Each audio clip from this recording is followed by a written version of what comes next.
Hey guys, and welcome back to our channel How to Guide.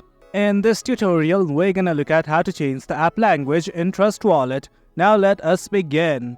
Do note that I have already installed the application. Along with that, I have added my wallet as well. Now all I want to do is change the app language. Well, it's quite easy. What you guys have to do is simply click on the settings button right here at the top left. Click on it right now. Once you do, these things will open up. From here, as you can see the wallets, the dark mode, price alerts and everything. What you guys need to do is simply scroll down, and from here just select preferences.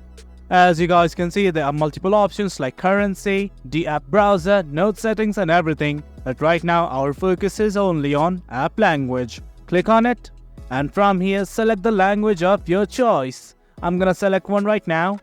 And guys, that is it.